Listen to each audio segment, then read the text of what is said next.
Buenas tardes. Por consejo de mis amigos que saben de Facebook, vamos a esperar un minuto a que suba un poquito más la gente llegando, que alcancen a llegar los que quieran, los que estén interesados en esto.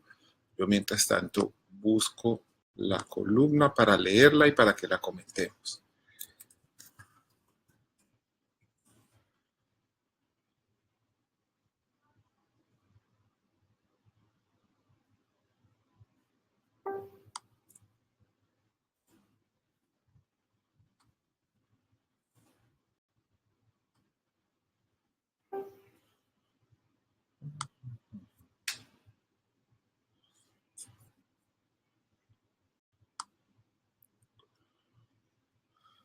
Buenos días, doña Marta Aguilar, ¿cómo está usted?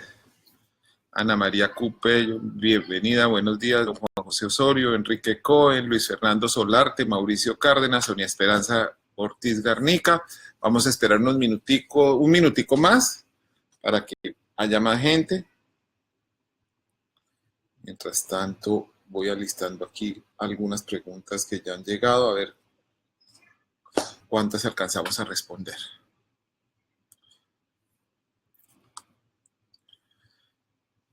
La columna de hoy se llama Lo que los gritos no pueden tapar.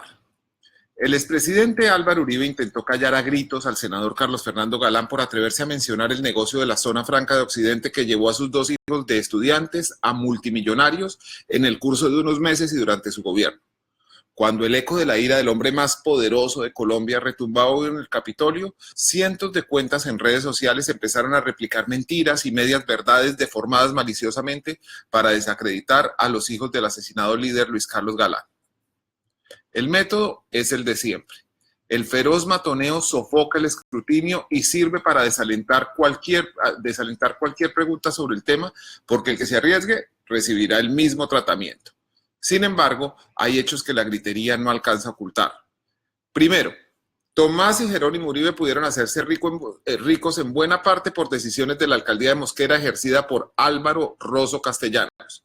Segundo, la empresa de los Uribe le vendió a un precio increíblemente bajo a la familia de Álvaro Rosso unos terrenos aledaños a la zona franca. Tercero, en poder de la justicia hay pruebas de que hubo un plan para reservar una parte del terreno para el alcalde Rosso. Y cuarto, el expresidente Álvaro Uribe ha actuado como padrino político de la hija del exalcalde Álvaro Rosso. Empecemos por el final. La hija del antiguo alcalde de Mosquera, Álvaro Rosso Castellanos, es hoy la ahijada política de Álvaro Uribe, quien incluso se ha subido a la tarima con ella para promover públicamente su candidatura a la Asamblea de Cundinamarca. Quienes estén online pueden ver este video.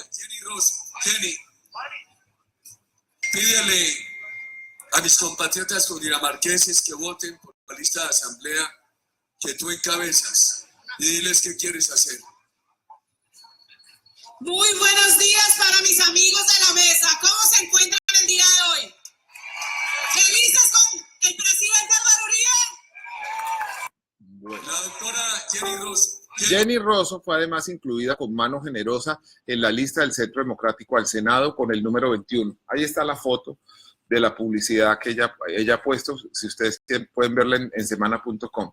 El propio Uribe grabó un comercial de televisión diciendo que la hija del cuestionado alcalde Rosso representa los valores del Centro Democrático, entre ellos la transparencia. Les ruedo un pedacito del comercial.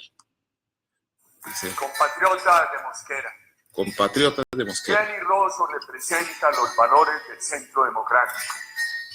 Representa transparencia, cumplimiento, estudio, afecto por... Pues así se refiere el expresidente Álvaro Uribe a la hija del alcalde Rosso, quien tomó medidas que favorecieron el negocio multimillonario de sus hijos.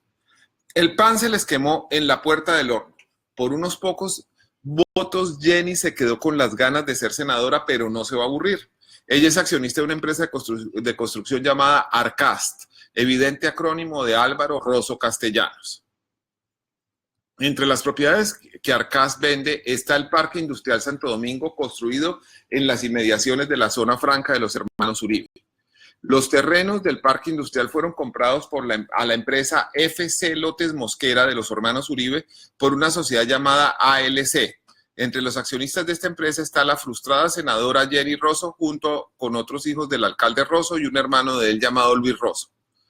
Años después de estos hechos, Cuando los investigadores de la parapolítica buscaban pistas sobre las actividades criminales de Mario Uribe, allanaron la oficina de abogados Zanini Duque en Medellín. Allí encontraron un cuaderno manuscrito que establece cómo se hizo el reparto de las tierras de Mosquera. Un revelador párrafo, ustedes lo pueden ver en semana.com, dice, entre comillas, las otras 19 hectáreas para el alcalde, entre paréntesis, a nombre de Luis Rosso, es decir, el hermano del alcalde, y Efraín Fernández. Esa prueba, ese papel, duerme olvidada en un anaquel de la fiscalía. Los Rossos compraron a un precio estupendo, pagaron 19,000 pesos por metro cuadrado. 2 días más tarde, otros compradores les pagaron a las Uribe el triple del valor por terrenos en la misma área. ¿Por qué tanta generosidad y desprendimiento de los prósperos delfines?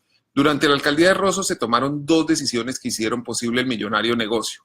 En primer lugar, se expidió el plan parcial que permitió cambiar el uso de la tierra de expansión industrial a industrial. Álvaro Uribe y sus hijos llevan años mintiendo, asegurando que es lo mismo, pero la norma señala que sin el plan parcial no es posible desarrollar industrialmente un terreno. Y ahí hay una norma que es el decreto 2181 del año 2006, artículo 29, que dice, comillas, el suelo de expansión únicamente podrá ser objeto de urbanización y construcción previa adopción del respectivo plan parcial en los términos regulados por la ley y este decreto. Mientras no se aprueben los respectivos planes parciales, en las zonas de expansión urbana solo se permitirán desarrollos agrícolas y forestales. Es decir, sin plan parcial, esa zona sigue siendo agrícola y forestal. El segundo favor consistió en cambiar el índice máximo de ocupación de la construcción. Inicialmente era del 50%. La otra mitad de la tierra debería dedicarse a zonas verdes. Ahí está el decreto inicial. La alcaldía de Rosso lo subió para subirlo del 50 al 75% y permitirles que los parqueaderos se construyeran dentro del 25% restante. Si alguien quiere verlo, en semana.com está el registro de cambios de la norma. El expresidente Uribe y sus hijos pueden seguir gritando, pero la furia de los millonarios descubiertos no va a tapar estos hechos documentados. Bueno, esa es la columna. Aquí hay unas preguntas que me hacen, voy a contestar el mayor número de ellas. Ángela Mosquera dice, si la ley aplicase, ¿cuáles serían las repercusiones en ese caso? No, pues la ley tendría que investigar si aquí hubo un tráfico de influencias y hubo un caso de cohecho o concusión entre el alcalde y los favorecidos con la zona franca. Jester William, esta es una denuncia muy grave y bien sustentada, no solo contra los hijos de Uribe, sino contra él mismo. ¿Qué consecuencias judiciales debería producirse en un país con instituciones serias? ¿Está la fiscalía enterada de los pormenores del caso? Sí, la fiscalía tiene todo esto y digamos, ha dormido el sueño de los justos, no hay una investigación en curso sobre esto. Mi pregunta tiene que ver con el cartel de la chatarrización, que según un reportaje de Noticias 1 en 2016 estaba conectado con una empresa de propiedad de los hijos de Uribe. ¿Usted sabe si eso tiene algo que ver con la situación que se presentó en Bogotá con las basuras? Yo quisiera hablar de ese tema en otra ocasión porque es bastante largo y nos desvía del tema que estamos hablando hoy. Martín González, desde Palmira, es un hecho que los POT se volvieron un negocio redondo. Pues, por ejemplo, lo he expuesto en su columna periodística, pero pregunto, ¿por qué a las familias presidenciales e hijos nunca les pasa nada a pesar de las denuncias expuestas, investigaciones rigurosas, y ellos nos siguen gobernando? Y se parece a mi ciudad Palmira, ya van 3 periodos de alcalde y no pasa nada, solo lista de muertes, ¿sí? Desafortunadamente el índice de impunidad en nuestro país es muy grande. Dice doña María Eugenia Corredor aquí en el Facebook Live que lo más triste es que no pasa nada. Así es. César Flores. Es de conocimiento de todos que quizá el argumento de defensa del senador Uribe será decir que no hay nada ilegal en el negocio que realizaron sus hijos. Pero pregunto, si eso fuera verdad, si sería ético valerse de información privilegiada por ser hijos del presidente y que funcionarios de su padre, si eso no es corrupción. A propósito, el senador Uribe cita el fallo de una acción de moralidad pública como la prueba de que sus hijos fueron absueltos. Sus hijos no fueron absueltos porque no han sido procesados. El fallo de moralidad pública establece si hubo fallas en la moralidad pública en esto. Y el fallo concluye de una manera que me parece a mí supremamente elocuente, pero que nunca menciona el senador Uribe, que dice, no todo lo legal es moral, ni todo lo inmoral es ilegal.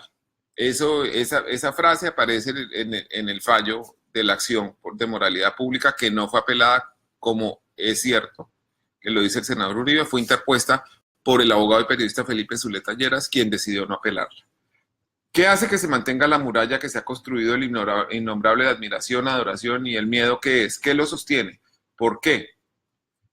Pues miren, lo que pasa es que el expresidente Uribe hizo muchas cosas bien en su gobierno y mucha gente lo ve como una forma de enfrentar los peligros de la inseguridad por cuenta de las cosas que él hizo bien, pero eso no debe impedir que el país conozca las cosas que hizo mal.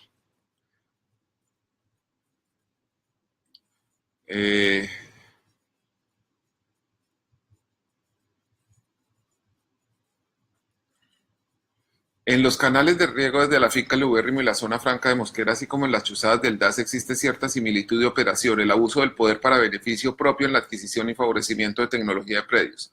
¿Usted, Daniel, sabe de otros negocios o propiedades adquiridas con ese patrón de negociación? Sí, sé de otras y llegará el momento de hablar de ellas. Verá Acosta. Bueno, pero ¿hasta cuándo van a sostener semejantes mentiras? ¿Cómo puedes decir que es pura persecución? Tantas irregularidades y no pasa nada. Sí, evidentemente no pasa nada. Casi que lo anormal es que pase algo en nuestro país. Una pregunta, Daniel. ¿La Corte Penal Internacional no puede hacer nada para que nos libren de este señor? No, no sabría cómo contestarle. Hola, Daniel. En su pelea con Galán, Uribe mencionó un fallo dado por los jueces en el que exoneran a sus hijos. Como les conté, no es ninguna exoneración de sus hijos, es una acción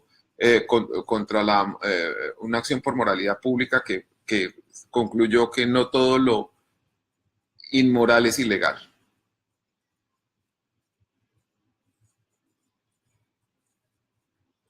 Honder Santoyo, ¿por qué en el caso particular del expresidente Uribe, a pesar de que numerosas pruebas en varios de los más de 200 procesos que cursan en su contra, la justicia se ve en manos amarradas? ¿Por qué un sector de la prensa guarda un premeditado silencio cómplice ante la evidente corrupción de ese tipo?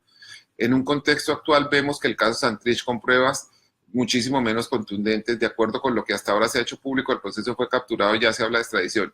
¿Estamos ante una justicia selectiva? No, yo primero creo que las pruebas que hay contra Santrich sí son muy, muy fuertes. Segundo, creo que desde luego hay un doble estándar y que los más poderosos en Colombia están inmunes frente a la acción judicial.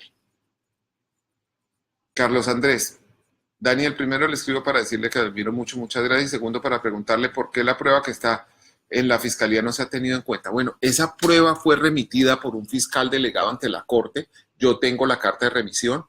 Pasados unos años dijeron que eso lo iba a asumir un fiscal anticorrupción y de eso ya han pasado yo creo que 7 años sin que haya nada.